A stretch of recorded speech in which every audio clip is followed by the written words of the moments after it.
Assalamualaikum warahmatullahi wabarakatuh. Selamat pagi, selamat siang, selamat sore Bapak Ibu dosen dan teman-teman semua. Perkenalkan saya Ganang Yanwar Priyambodo dari kelompok 6 dan hari ini saya akan mempresentasikan hasil karya tulis ilmiah kami yang berjudul Analisis Dampak Efisiensi Anggaran Terhadap Kecepatan dan Akurasi Pengumuman Gempa Bumi oleh BMKG. Topik ini kami angkat karena Indonesia merupakan negara yang sangat rawan gempa, sehingga penyampaian informasi yang cepat dan akurat oleh BMKG menjadi hal yang sangat krusial. Tapi di sisi lain, BMKG juga menghadapi tantangan berupa kebijakan efisiensi anggaran. Nah, bagaimana dampaknya terhadap sistem informasi mereka? Inilah yang kami coba bahas dalam karya tulis ini. Seperti yang kita tahu bahwa Indonesia berada di kawasan cincin api Pasifik, artinya kita dikelilingi oleh lempeng-lempeng aktif yang sangat rawan menimbulkan gempa. Dalam kondisi seperti ini, kita bergantung pada lembaga seperti BMKG untuk memberikan informasi gempa secara cepat dan akurat agar masyarakat bisa mengambil tindakan penyelamatan. Tapi belakangan, ada kebijakan efisiensi anggaran yang berdampak langsung ke operasional BMKG, mulai dari pemeliharaan alat, pengurangan SDM, sampai penundaan upgrade sistem.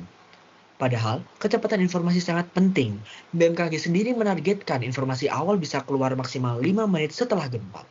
Kalau sistemnya terganggu karena keterbatasan anggaran, tentu saja hal itu beresiko terhadap keselamatan publik. Inilah kenapa kami merasa perlu mengangkat isu ini ke dalam karya tulis ini. Dari latar belakang tersebut, kami menyusun 3 rumusan masalah utama. Pertama, kami ingin tahu bahwa bagaimana kebijakan anggaran memengaruhi sistem informasi gempa di BMKG secara operasional.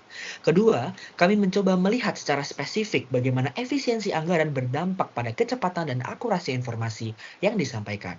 Dan yang ketiga, kami ingin mengidentifikasi faktor-faktor apa saja yang bisa mempengaruhi efisiensi anggaran dalam konteks layanan informasi gempa. Tujuan dari penelitian ini sejalan dengan rumusan masalah tadi. Kami ingin menganalisis secara kritis pengaruh kebijakan anggaran terhadap sistem informasi gempa BMKG. Kami juga ingin menilai apakah pengurangan anggaran benar-benar berdampak pada kualitas layanan, khususnya kecepatan dan akurasi.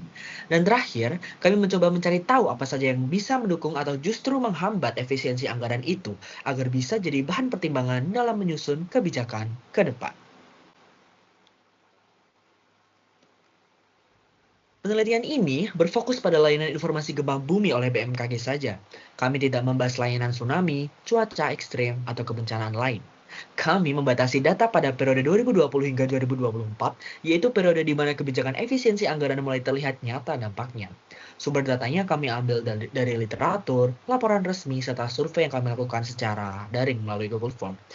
Penilaian terhadap cepat atau akuratnya informasi kami ukur berdasarkan persepsi masyarakat, bukan uji teknis sistem.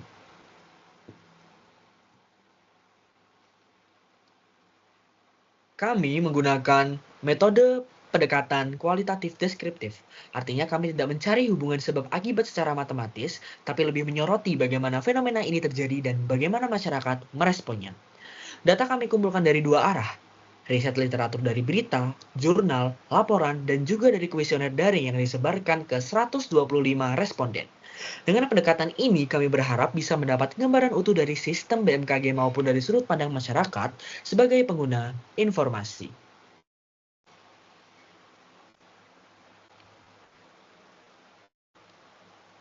Sistematika penulisan dari karya tulis ini dapat dilihat dari paparan, kita membaginya menjadi 4 bagian.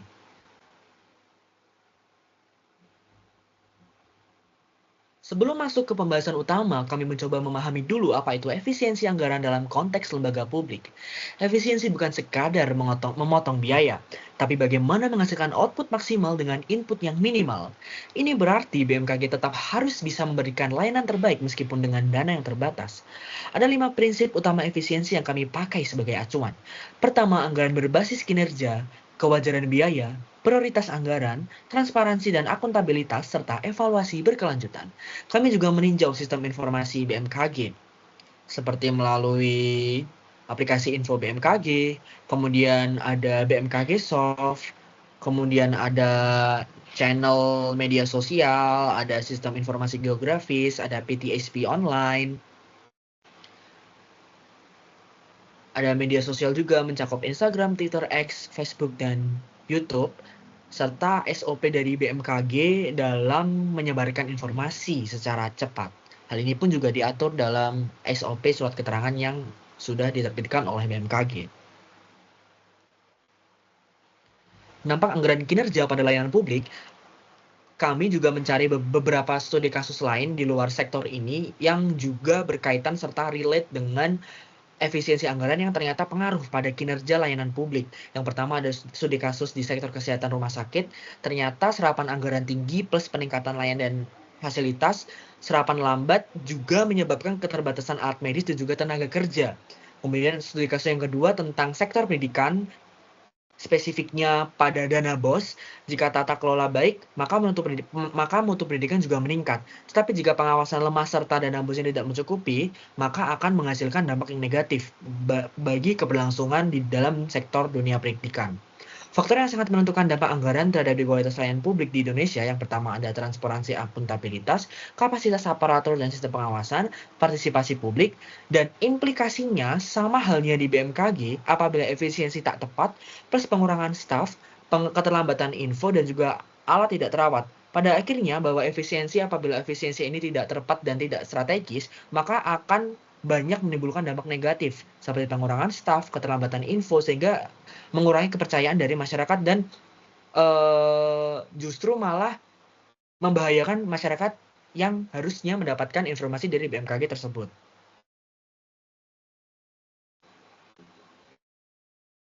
Kemudian di sini ada persepsi masyarakat terhadap layanan BMKG mencakup kecepatan informasi, akurasi, komunikasi, serta anggaran BMKG sendiri yang kami sampaikan bahwa memang anggaran BMKG ini terdapat pemotongan anggaran 2024 hingga 15-20%.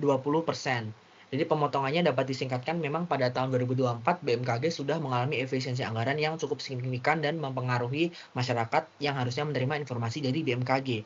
Ada beberapa tantangan dan juga solusi yang kemudian akan kami paparkan setelah slide berikut ini. Dari hasil kuesioner yang kami sebar, mayoritas responden berusia 15-20 tahun dan tinggal di kota besar seperti Bandung, Jakarta, atau Semarang. Artinya mereka cukup akrab dengan teknologi dan aktif di media sosial.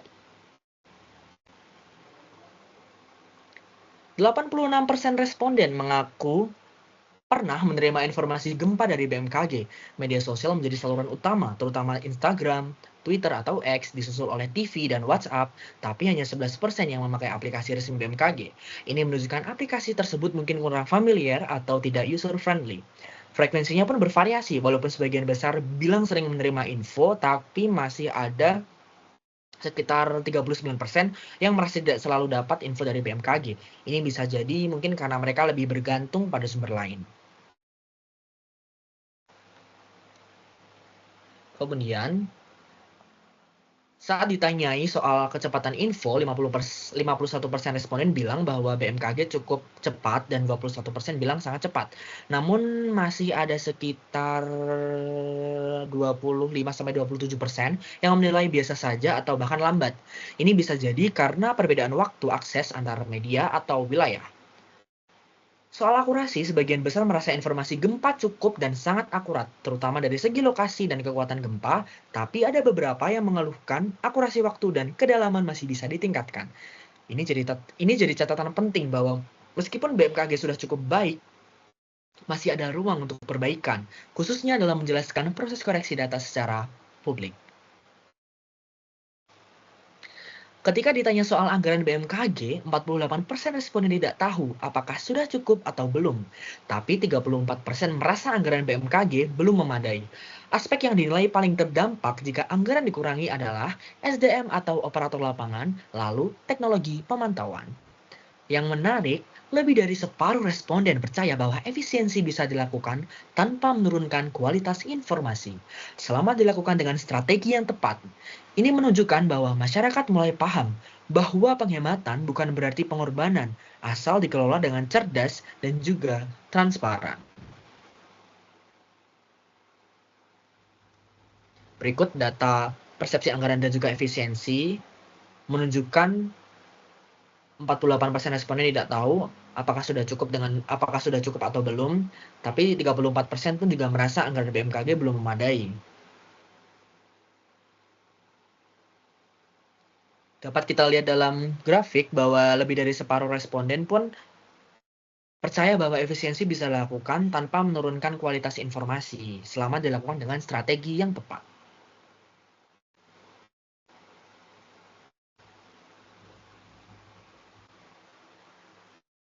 Berikut jawaban responden terkait pandangan tentang efisiensi menunjukkan bahwa masyarakat mulai paham bahwa penghematan bukan berarti pengorbanan, asal dikelola dengan langkah yang cerdas dan juga transparan. Lebih dari separuh responden menyetujui akan hal tersebut.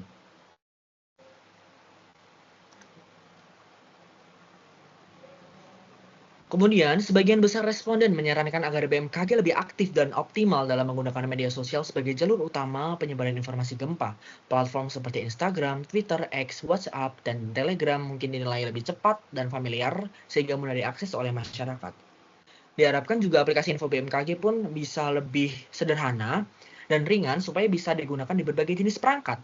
Ada juga usulan kerjasama dengan operator seluler agar layanan SMS darurat bisa dikirim otomatis ke masyarakat yang tinggal di wilayah terdampak bahkan tanpa koneksi internet sekalipun. Berikut ini rekomendasi dari kami sebagai penulis. Pertama, kami menyarankan agar BMKG memaksimalkan penggunaan media sosial bukan hanya untuk menyampaikan informasi gempa, tapi juga untuk edukasi kebencanaan secara rutin dan interaktif. Kedua, seperti yang sudah disampaikan tadi, aplikasi BMKG sebaiknya disederhanakan. Ketiga, perlu adanya langkah nyata untuk memperluas jaringan sensor gempa, terutama di wilayah Indonesia bagian timur yang masih minim pemantauan. Keempat, penting bagi BMKG untuk menggunakan kanal komunikasi ganda, bukan hanya media sosial dan aplikasi, tapi juga TV, radio, SMS, atau mungkin alarm.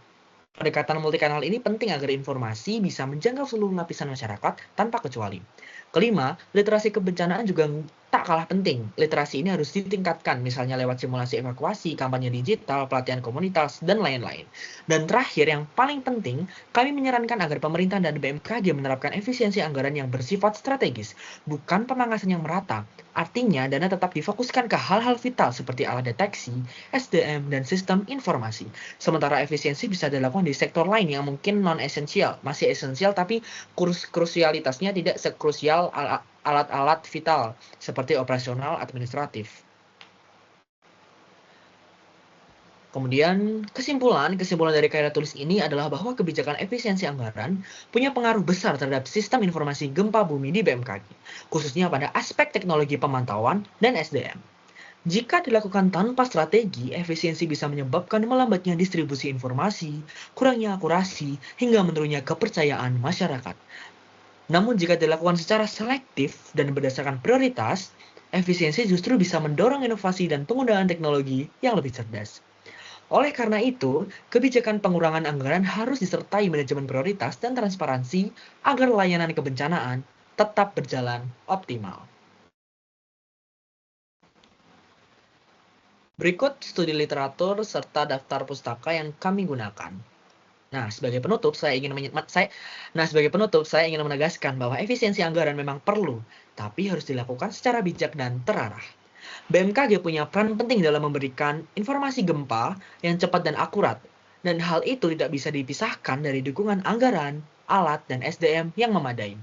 Kami berharap hal ini bisa menjadi masukan untuk pengambil kebijakan agar efisiensi tidak mengorbankan kualitas layanan kebencanaan. Mohon maaf bila banyak salah kata selama mempresentasikan materi ini. Terima kasih atas perhatiannya. Wassalamualaikum warahmatullahi wabarakatuh.